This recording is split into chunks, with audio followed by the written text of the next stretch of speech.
Welcome to Fun is Fundamental.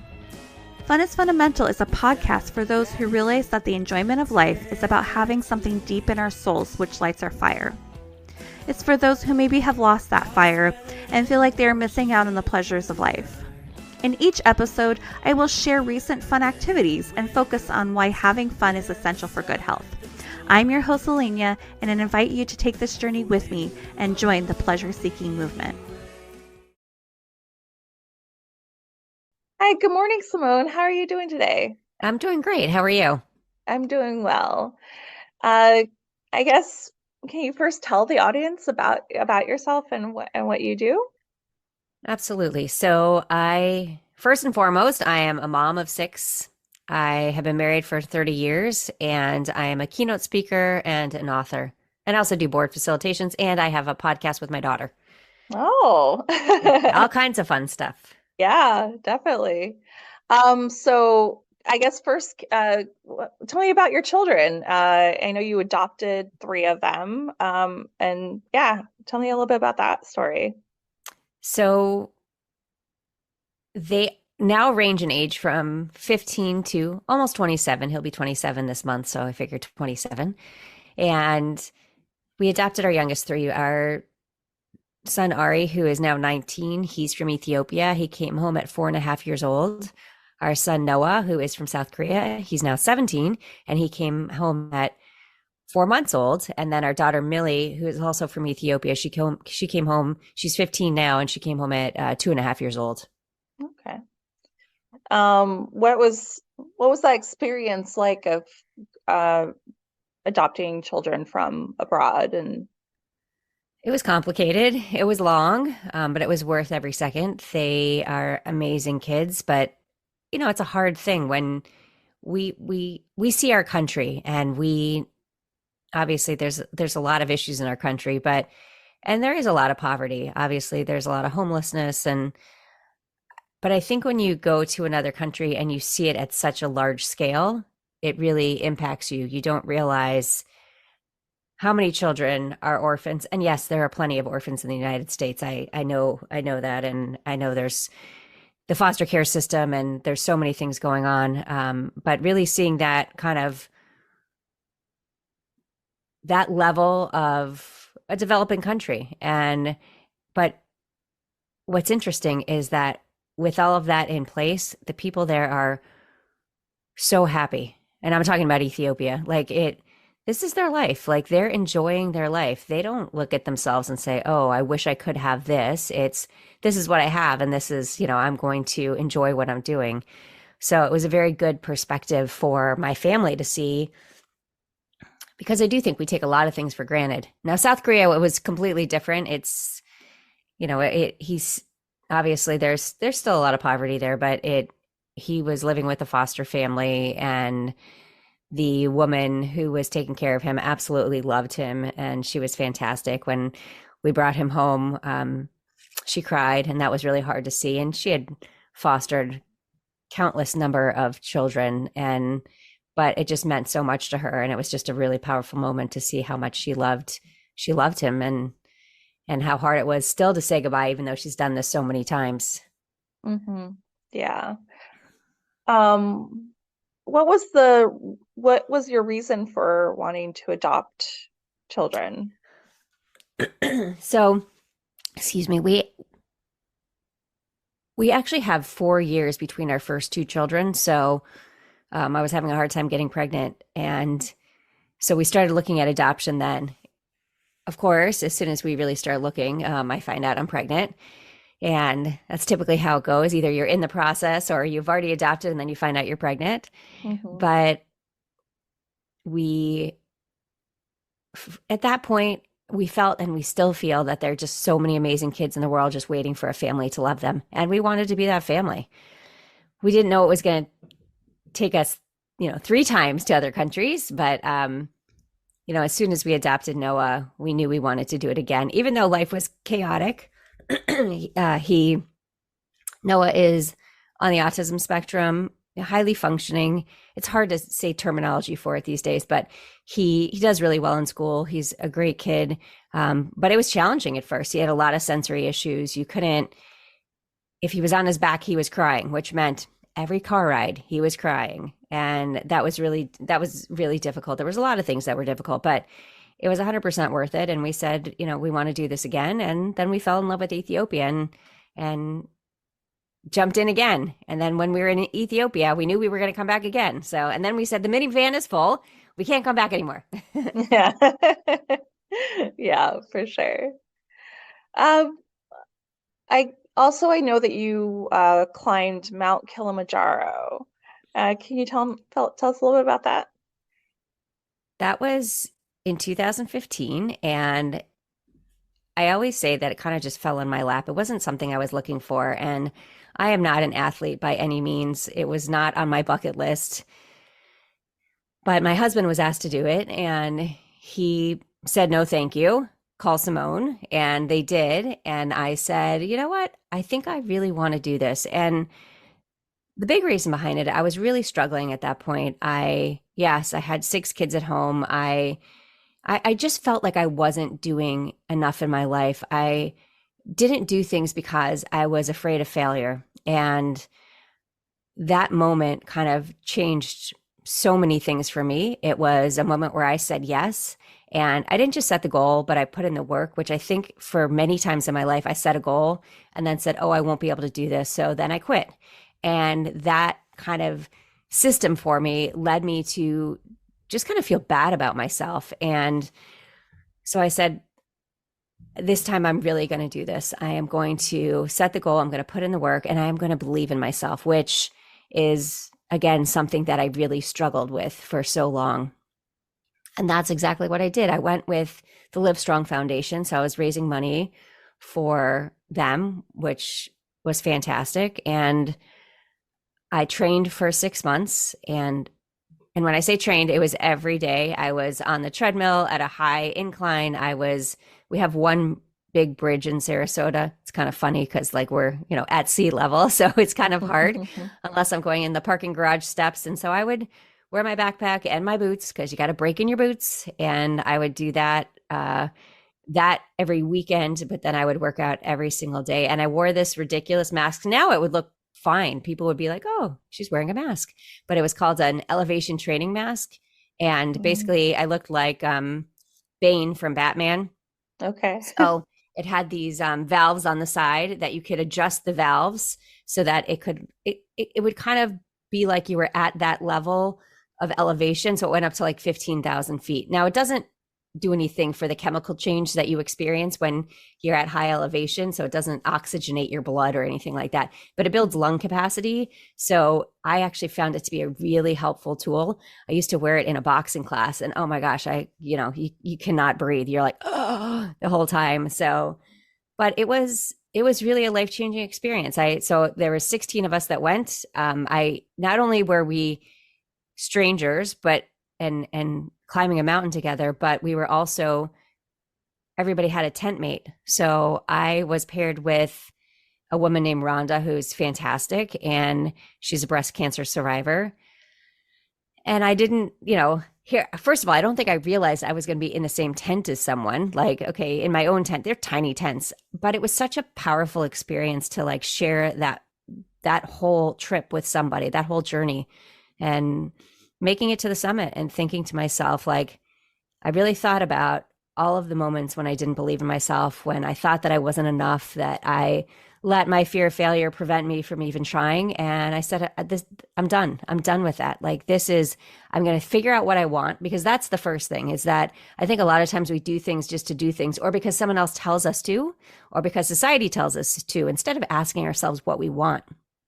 And so that was really a moment in time. I summited and I said, I'm going to, from now on, I mean, there's always things we have to do that we don't want to do, but the big things, ask myself what I want and then put in the work behind it. And it has been life-changing for me, how I talk about myself, how I talk to myself.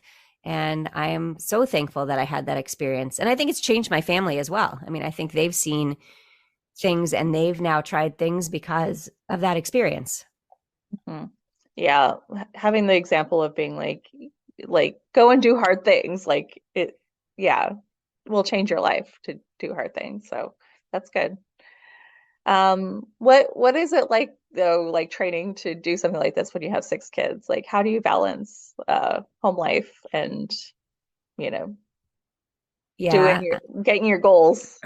I don't. So there's always that notion of the work-life balance. And I think that's a very tough thing. And that's kind of one of the things I said, if I really want to achieve this, there's certain things you have to let go, right? Like I'm not going to be cooking the huge dinners I was cooking before, or I'm not going to be whatever I was doing.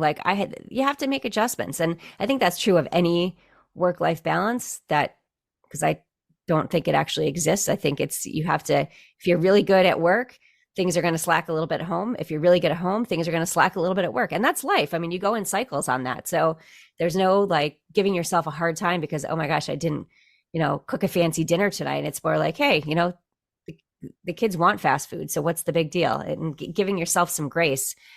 But yeah, it wasn't easy. It was just kind of trying to fit everything in. And I think that's what a lot of us do is like, okay, now what I did that worked really well for me, and the same for when I wrote my book, was I put it on a schedule. So I literally, if it's in my calendar, it's going to happen. If it's not in my calendar, I don't know it's there. So that's kind of how I approach most things in my life now, that I have to schedule it. And if I schedule it, it's going to get done. And so I would find time wherever I needed to find time, whether it was late at night or first thing in the morning. There was a lot of 4 o'clock in the morning workouts, which I don't want to do that anymore. I'm too tired. I have such bad insomnia that I'm not going back to that. But I did what I had to do to get it done. And I think the kids really respected it. And when I left, I was gone for 2 weeks.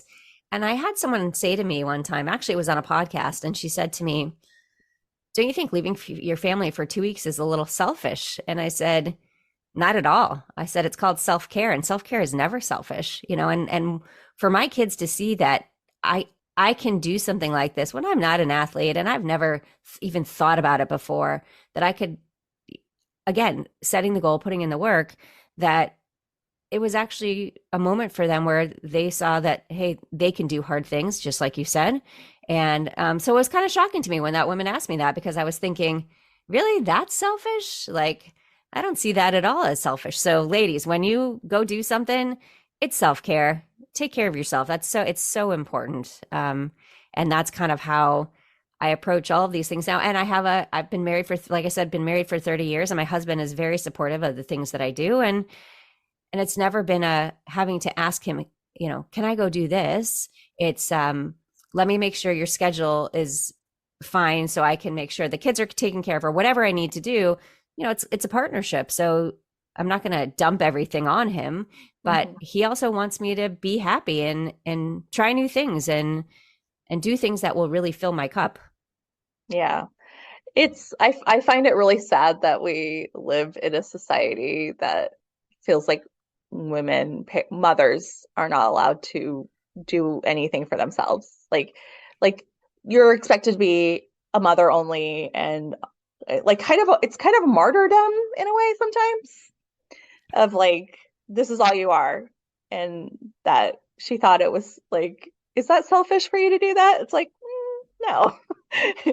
It's a very interesting concept in our society and obviously when I say our society, I think in the world, I mean, we're talking across countries, Yeah. that as a mom, and it's funny because I'm working on a new book now called Label Me Not. And, this is the label that we get as a mom, that you can't do anything but being a mom. And that's not true everywhere, but, it's pretty substantial when you have that, that title of stay-at-home mom.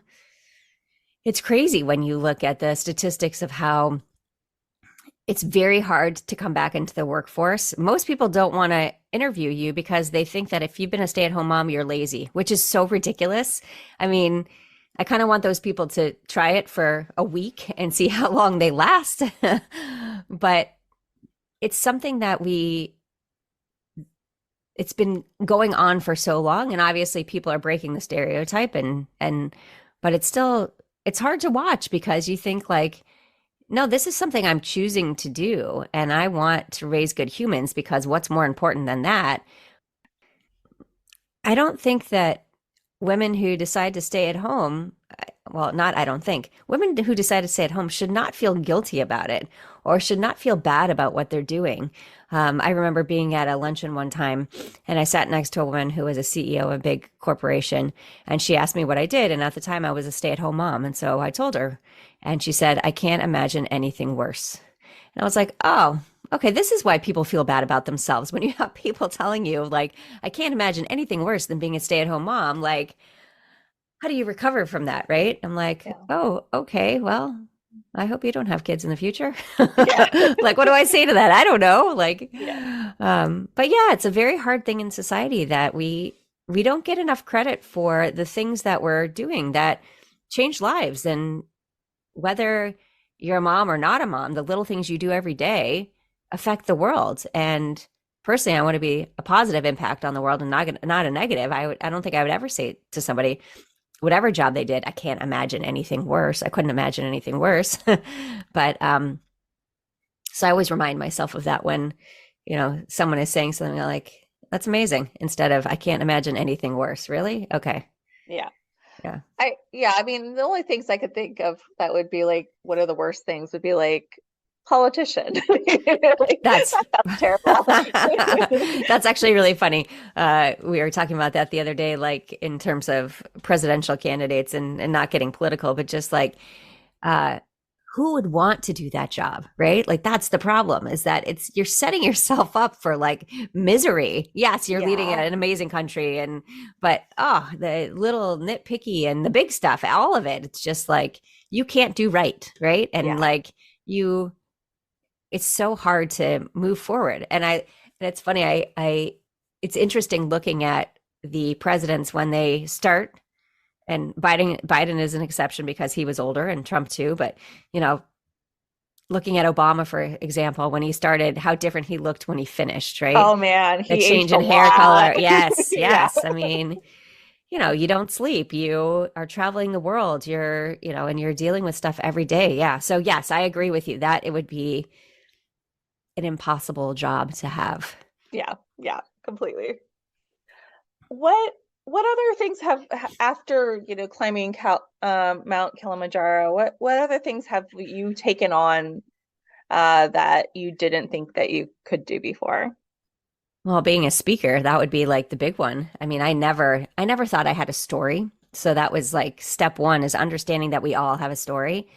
I was doing some volunteer work and I was asked at one event to give a keynote speech for, it was at a fundraising event. And I said, okay. And I was like, oh my gosh, what am I going to talk about? But that's when I realized I do have a story to tell. And all of my stories wrapped up, and it does impact people. And I think each and every one of us need to look at that and say, okay, yes, I do have a story. I think sometimes we're afraid to share our stories. We're afraid to be judged. We don't think we matter, all these kinds of things. But every single person has a story that can help another person. And that's kind of my thing. If I can help one person by sharing my stories, then it's so important. We, in that realm, the idea of standing in front of hundreds, thousands of people sharing a story used to be completely intimidating for me. And now I find it like energizing, and I feel comfortable, and never would I have thought. And actually, if you ask my husband about public speaking, he would say, I couldn't imagine anything worse. Not that he doesn't love what I do, but he's like, oh my gosh, that is so intimidating. That is so scary. I can't do that.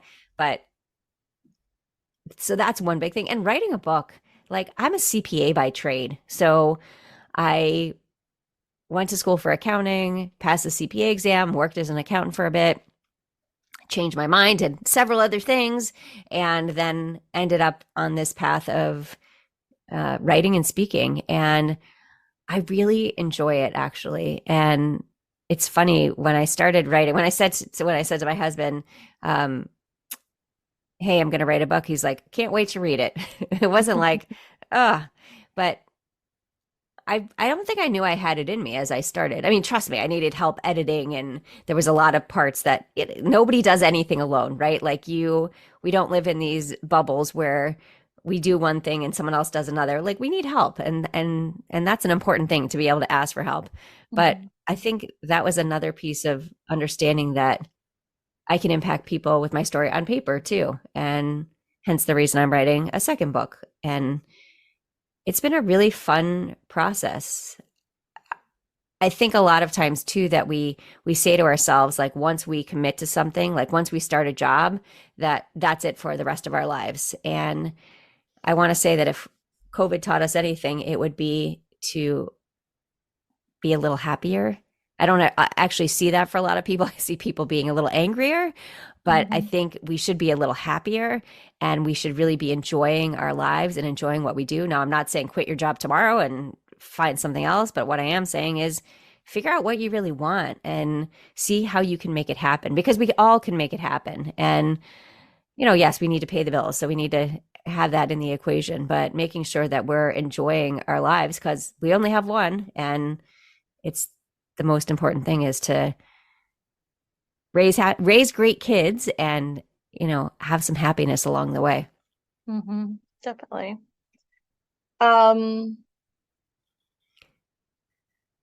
What advice, I find like there's a lot of people that don't really know what they want, do you have any advice for people who are trying to figure that out? So I had a woman who said to me one time, I when I was talking about Kilimanjaro somewhere, and she came up to me and she said, I could never do that. And I said, well, would you want to? And she said, no, I wouldn't want to. And I said, okay, well then change your words. Change your words. Say, I would never want to do that. Because as soon as you say the word can't means won't. You're limiting yourself. And it was kind of interesting. So I think for first and foremost, like, what do you really like, right? Look at the things that you like and that you feel that you're good at. And it's not someone else telling you that you're good at it, but you feel that you're good at. And don't look at yourself in the mirror and say, I'm not good at anything, because that's not true, right? First you got to look at that and say, okay, this is something that I really like. And sometimes we don't know we really like it until we stumble upon it, like my public speaking. So say yes to things. When you're asked to volunteer with something, say yes. You never know what's going to come of that. Whether it's volunteering with animals, volunteering with children. I've seen a lot of people kind of change their paths based on some volunteer work that they've done. And then the second step is once you find something that you like, kind of look into it, see what kind of jobs you can do within that realm. And it doesn't have to be a monetary job. For some people, they want to stick with their job, their paying job, because it makes good money, and they don't absolutely love it, but they don't want to leave it. So then they find a way to satisfy themselves by doing volunteer work that they're really passionate about. And it's all about trying things. What do we do with our kids when they're little? Like, we put them in this sport, we put them in that sport, we put them in, music classes. We do all these different things to see what sticks. And I think we still need to be doing that as an adult to see kind of like, and I know we don't have the same amount of time as we did when we were kids, but figuring out what sticks with you when you try something, and not letting fear limit you from doing the actual trying of things, because that's probably actually step one, is don't be afraid, right? To take a step back and say, you know what? Why does it matter what Sarah over here thinks about me when I'm doing this? How do I feel about myself? And too many times we let social media guide us. We let, the people around us guide us instead of guiding ourselves. So I think all of those pieces together, say yes, don't be afraid to try things. Think back to when you were a kid and think about what you really liked back then. I mean, we all had our ideas of what we wanted to be when we grew up, and sometimes life gets in the way. Go back to that and say, you know what? I love this. Can I make it into a job? Can I make it into volunteer work? And then move on from there. Yeah, definitely. And also, like, I feel like a lot of people have perfectionism, and that's also why they don't want to try things, because it's like, well, I don't want to try this if I'm not going to be good at it. So what's the point then, kind of thing. It's so true. And what we need to realize is that there's I think it's a Malcolm Gladwell book out there that talks about the 20,000 hour rule. To be really good at something, even if you have natural talent, it takes 20,000 hours. How many people are willing to put in 20,000 hours, right? They're just not. And so that's the thing, is that you can't just stop and say, oh, I'm not good at this, so I'm not going to try it. It takes a long time to get really good at anything. And giving ourselves grace and understanding that we don't grow as a person if we don't challenge ourselves. If we don't fail, how do we move forward? Right? I mean, there's not one person in this world that doesn't fail. And I fail pretty regularly. Like, I try something new. I'm like, well, that didn't work. Okay, what can I do better next time? Instead of saying, well, that didn't work, I'm done. I used to say, that didn't work, I'm done, which is, it's not a growth mindset. Like, we have to be in the mindset where we say, you know what? Everybody makes mistakes. Everybody has failures. I learned from this. Let me move forward. Definitely. Let's talk about your book a little bit, The Extraordinary Unordinary You. What is it about? What's the lessons to be learned there? Yeah, it's all about realizing what you're capable of and recognizing that the little things you do every day matter. And it's stories of my life, but put in the perspective of having other people be able to take away things that I've done good and things that I've done bad, or, things that have really worked for me, to kind of help other people see that those things that they're doing every day make a difference in the world. Because again, I didn't give myself credit for any of the things I was doing. I didn't think I was doing really anything. And again, when you have the outside world telling you that as a stay-at-home mom, like, you have no skills, then it's really, you put too much pressure on yourself. And so I talk about the kids' adoption stories. I talk about Kilimanjaro. I talk about ridiculous stories, like we had a minivan, and my son he was away at summer camp, Noah, and at summer camp he was bit by a poisonous snake. I was in another country, and so my husband had to he was operating. He had to fly to Atlanta to meet him at the children's hospital. Noah was life flighted from the camp. They gave him multiple vials of antivenom. He spent 3 nights in the ICU. He did fine. But that's not the story. So he gets home, I get home, and because of his arm being swollen for so long, it's kind of locked in place. So we had to do some physical therapy. So we go to get in the minivan, and as we're pulling out, I look back at him. I'm like, are you buckled? And he's like, I'm trying. It's hard with one arm. So he gets himself buckled, and I look back again, and I'm like, something's not right. I was like, why is there popcorn all over the seat? And I look back again, I was like, oh my gosh, that is not popcorn. So I'm like, get out of the car. I stop the car. I'm like, get out of the car. He's like, what? I'm like, get out of the car. And we both get out of the car. I go look in the back seat. No, it's not popcorn. It's the foam from the inside of the seat. And mixed in it was rat poop everywhere. So a rat had climbed in through the engine block of the minivan and chewed on basically every seat in the car. And they ended up totaling the car because a rat ate my seats. Now, when I was younger, I would have been completely embarrassed by this story. Like, oh my gosh, my car is filthy. Yeah, it's a moving trash can. When you have 6 kids, there are crackers shoved into every nook and cranny, right? But yeah, he climbed in through the engine block. He chewed through the wires. He made it into the car and had a feast. Didn't know if it was 1 rat, 5 rats, 10 rats, who knows? But it would have been embarrassing when I was younger. I would have never told people that story. I'd be like, okay, yes, a rat totaled my minivan because it was disgusting. I got a new car out of it, so that was okay. But it's just one of those ridiculous stories that we have that, again, I think sometimes we don't share those things because we're so afraid we're going to be judged. And I'm like, oh, judge me all you want. It's ridiculous. And tell me if you have that many kids that you don't have crap in your car. Yeah. Oh, yeah. So, yeah. Kids in cars equal gross. Yeah. And, the book is, there's life lessons, there's all kinds of stuff that, and I've had a really great response to it. So I'm really thankful for everyone that has read it. And if you read it, I would love to hear from you because, it helps me figure out how to move forward and what to do next with my next book. And so it's been a really fun experience. That's great. Yeah. What is your philosophy on life? Ooh.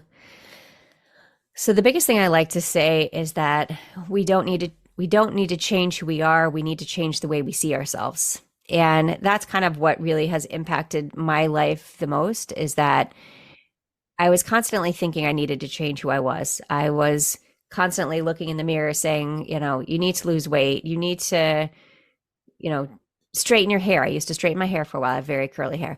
All of these things that I was trying to change, instead of looking at myself as I am and saying, I can impact the world as I am, not just as I am, but as I am. And, that to me is so important, because all of these things are thrown at us every day of, read this latest self-help book to change this, read this to change this. And for me, it's not about, when you look in the mirror and say, I'm happy as I am, it really changes a lot of things. I really think the world opens up to you, because as soon as you're happy, and you not even just happy, but you're comfortable, you believe in yourself, all of these different pieces, then you're willing to try more things. You're not going to let the fear of failure prevent you from trying anymore. You're willing to reach out to help others because you know what you've gone through to get to this point. And then you're willing to expand your goals and put in the work behind it. So I think that for me, that has been such a guiding force. And this has been a recent thing. This is just, I'm 51 now. So this really started in my 40s. And it's been a life-changing philosophy for me, instead of constantly trying to nitpick and change every little thing about myself. And I believe that's true of every single person, that if we took a look in the mirror and said, I don't need to change who I am, I'm going to change the way I see myself, I really think that people will see a huge difference in how they move forward in life. Yeah. How do you define fun? Fun for me is really anything that makes me happy. So whether it's sitting on the couch and watching a movie and drinking a glass of wine, or climbing Kilimanjaro. I mean, there were parts of that were fun. A lot of it was really hard. Mm-hmm. Spending time with my family, anything that makes me feel good is fun to me. I mean, a big fun for me is I love to travel. But it's all those little moments kind of added together that sometimes I think we take for granted. Those are the really fun moments of just, hanging out with my kids. And I was just in New York and I was able to visit one of my daughters, and we had sleepovers for 3 nights. That was really fun. She's in her 20s now. So those little things that maybe I used to take for granted, now I'm like, those are the really fun moments for me. Mm-hmm. Yeah. I also like to ask my guests what their play personality is. Based on the Institute of Play in the United States, there are 8 play personalities, and you can be more than one. There's storyteller, which I know you talked about. Yeah. Explorer, artist, joker, kinesthetic, competitor, collector, and director. So I think I would take 3 of them, which would be storyteller, explorer, and director. And the reason I say director is because you sometimes have to be a director when you have 6 kids. Sure, I can imagine. Yeah. You gotta juggle all the pieces. Yeah, no, I like that. I think that's a great question to ask. Makes you think about things more. Yeah, and it's something that people don't know about, or people don't think about how do they like to play, kind of thing. So yeah, I like to find that out. Yeah, that's a fun one. I'll have to look into it more, because it's an interesting thing. I think you can learn a lot about a person by asking questions like that. But it's funny when I say director, only because of the kids. It's not because I like to tell people what to do or I'm constantly controlling everything, but it's just when you live in a situation that at any moment goes from organized chaos to complete chaos, you kind of have to be a director. So yeah, for sure. Yeah. You talked about traveling some. I'd love to hear about some of your favorite places you've been to. Mhm. I've been to a lot of fun places. I want to say we were just in Brazil, in the Amazon rainforest in last December, and that was a great trip. So actually, every kid came with us, and we're right on a river called the Rio Negro, and we actually swam in there, which there's like huge caimans in there. So I don't know if that was the best thing. And where we were, they have piranhas, but they don't have like the ones that like to eat humans. So we were okay swimming in there. But I was kind of like very intimidated at first. I was like, I don't know, do I go in? And like my girls are jumping off the top of the boat, and I'm like, sliding down off of the step.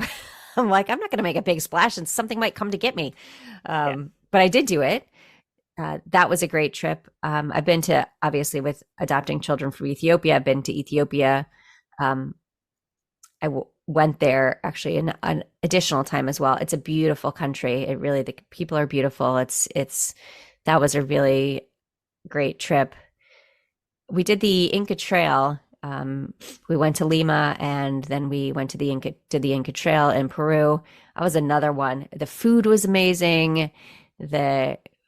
It was so beautiful. I mean, we've really had some amazing trips. We're going to Sweden this summer, which I'm looking forward to. I've stopped there on a cruise once, but never like spent a lot of time.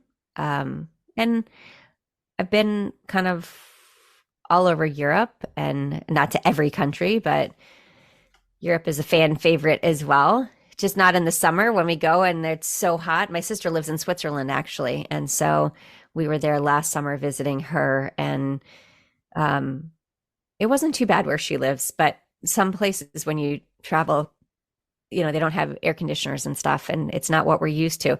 I mean, even though I live in Florida, when it's 90 degrees out, I'm choosing to stay inside. And so going to places that don't have AC, it makes you realize how much we take for granted. And when they have those heat waves in the summer and you're like laying in bed just sweating it up, just like, oh, I think I just want to go sit in the pool all night. But yeah, I've been to some really, really great places in all over the United States. My mom is taking myself and two of my daughters. The third one did not want to go to Antarctica in December. And it's funny because my daughter Olivia, she is very well traveled. So she did some trips when she was in middle school and high school. That one, she went to Australia, and she's kind of really she's checked off every continent except for Antarctica. So for her birthday, my mom said, I'll take you. And then she said, well, let me take all the girls. And then she said, well, you should come too, Simone, because it makes my life easier. She's 84 now. And she's like, it's hard for me to, it's stressful for me to make any kind of decisions when it comes to travel. So I said, you want to take me to Antarctica? I'll go. Sure. So I'm really excited for that trip. And I wish my younger daughter would be coming too, but she's not like me in terms of the travel piece. She's like, I like hanging out with the dogs at home. Yeah. Yeah, I mean, travel's definitely not everyone's cup of tea. I don't understand it, but yes, yeah, I know. You know what?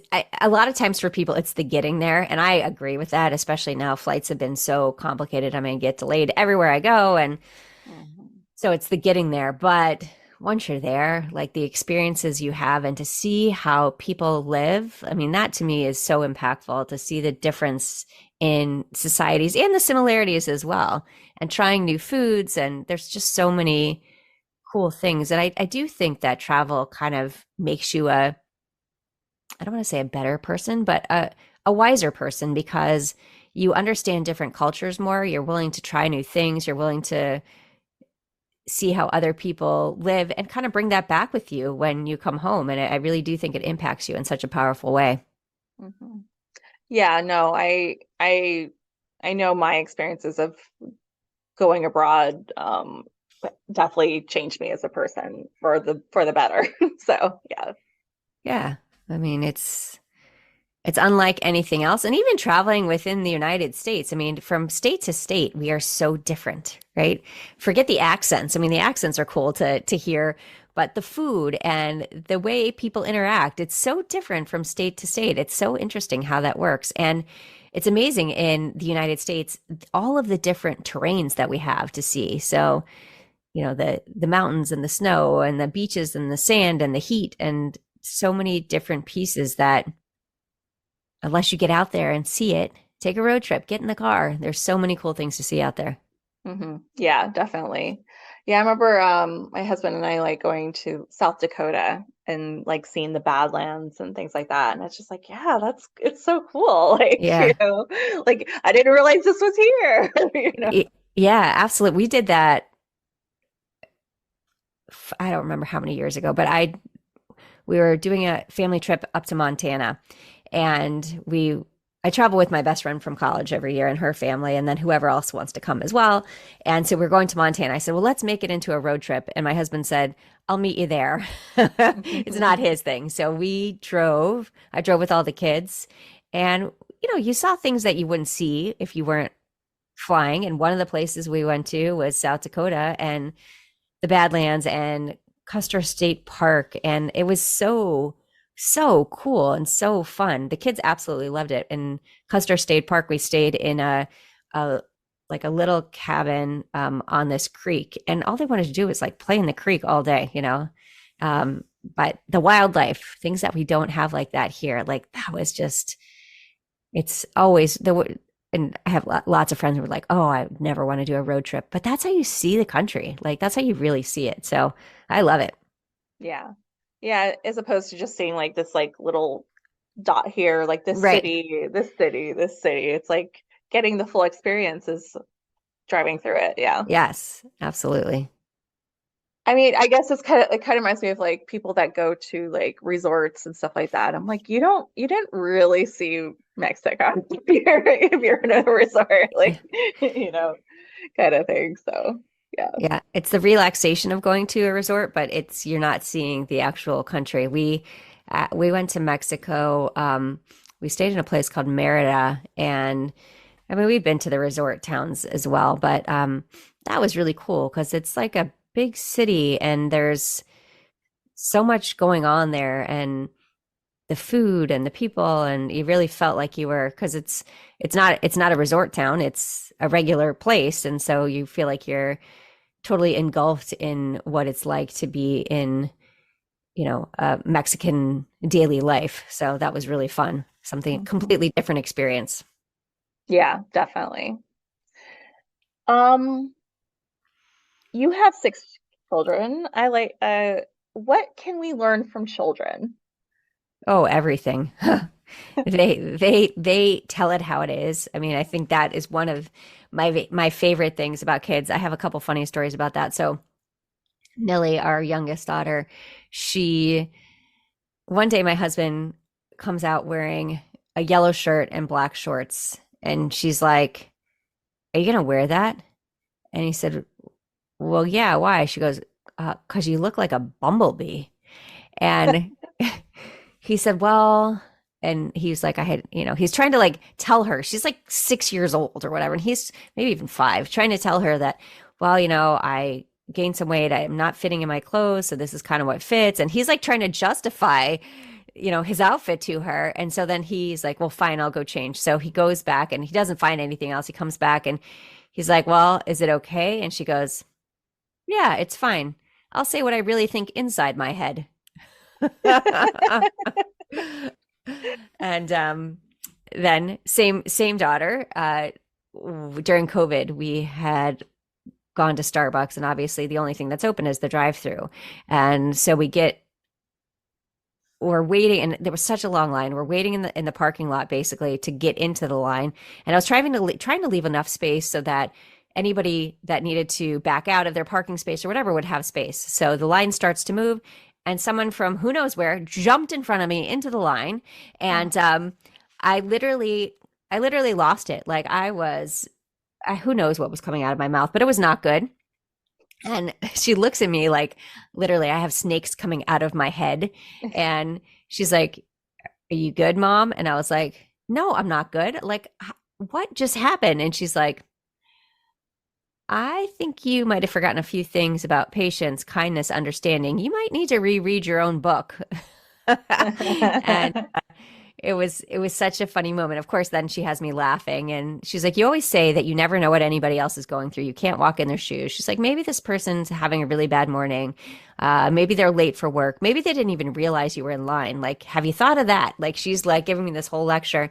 And then, of course, when we get up to the window to pay, the woman had paid for our drinks. And yeah, it was really so something I'll never forget. The story itself, I probably wouldn't have remembered, but because she paid for our drinks, like that really stood out. And so then Millie asked if we could pay for the people behind us. And then there was a whole conversation of how long do you think it will last for? And, it's one of those things that, yeah, they're brutally honest with us. And I think another piece is the way they can make friendships, right? Especially when they're really little. They go up onto the playground. "Do you want to be my friend?" Yeah. And like they don't see all the things that we see. They're not judging anybody. They just want to go play.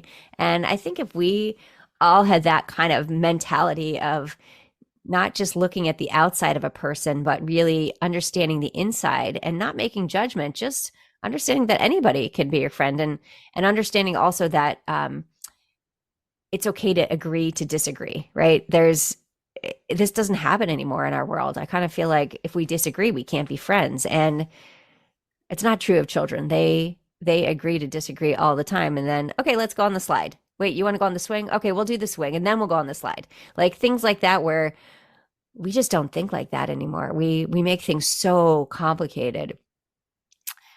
What else can we can learn everything from them. I mean, when they're little, as they get older, they get sucked into the social media side, so it becomes much more difficult. But the way they dress when they're kids, they don't care if it matches or not. They have their favorite shirt and sometimes they want to wear their PJs to school, and that's just life, right?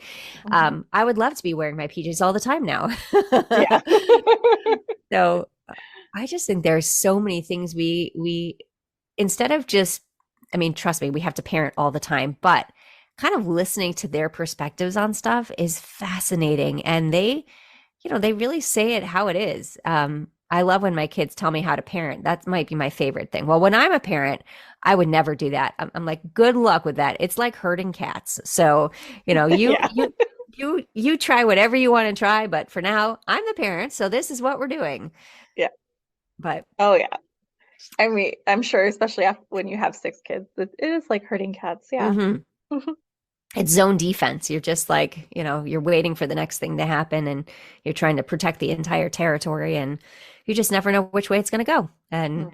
But it is, it's been well, it has been the most rewarding thing I've ever done in my life, but it's also fun. Yes, there are really tough moments. I mean, we had thousands of really tough moments, but that's one thing I would say that over my, all of the times where I struggled with things, that was one thing where I never backed down from. Like I was always like, okay, we're going to figure this out. We're going to move forward. Okay, you did bad on this test. Let's figure out how to do that instead of just saying, oh well.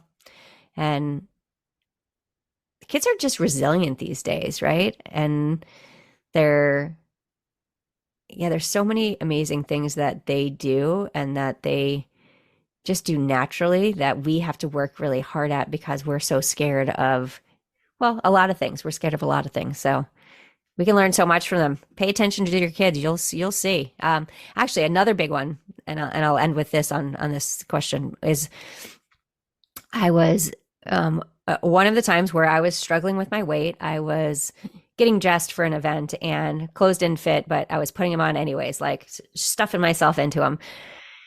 And I'm mumbling under my breath, like, I can't believe you gained weight again. Like, oh my gosh, what is wrong with you? Why can't you just take control of this? Like all of these things where I was constantly, really, really mean to myself.